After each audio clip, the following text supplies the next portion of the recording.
Companies Act, Section 247, Valuation by Registered Valuers.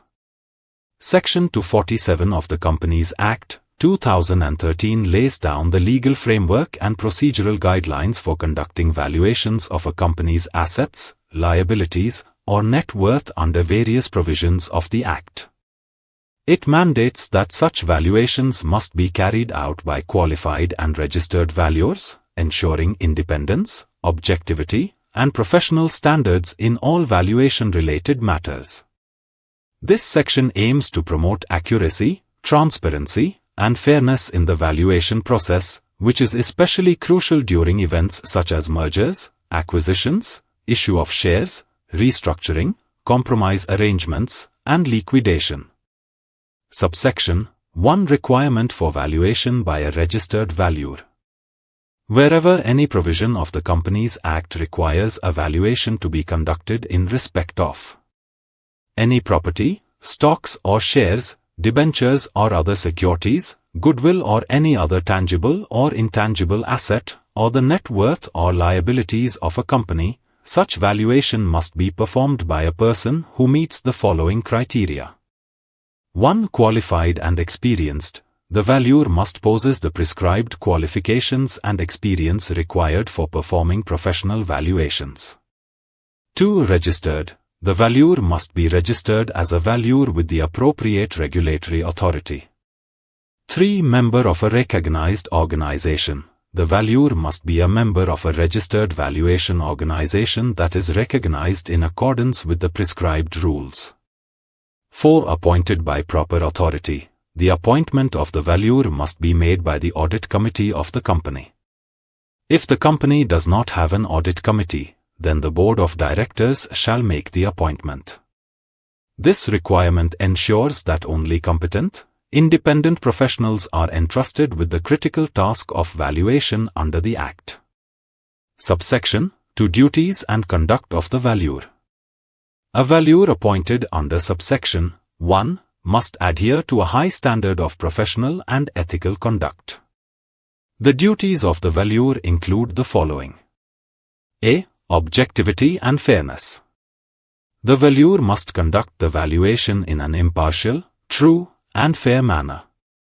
The valuation report should reflect the actual worth or condition of the asset or liability, without any bias or external influence. B. Due diligence. The valuer is required to perform due diligence in the execution of their responsibilities. This includes thoroughly analyzing data, verifying documents, and applying accepted valuation methodologies. C. Compliance with prescribed rules. The valuation must be conducted in accordance with the rules prescribed under the Companies, Registered Valuers and Valuation rules, or any other applicable regulations notified by the central government or other competent authority. D. Avoidance of conflict of interest.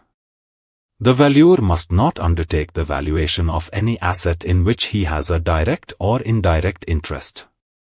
This restriction applies both retrospectively and prospectively. 3 years prior to his appointment, and 3 years after the valuation is completed. This provision is designed to eliminate any potential conflict of interest and uphold the integrity and independence of the valuation process. Subsection 3. Penalty for contravention. If a valuer contravenes any provision of this section or any rule made under it, the following consequences apply.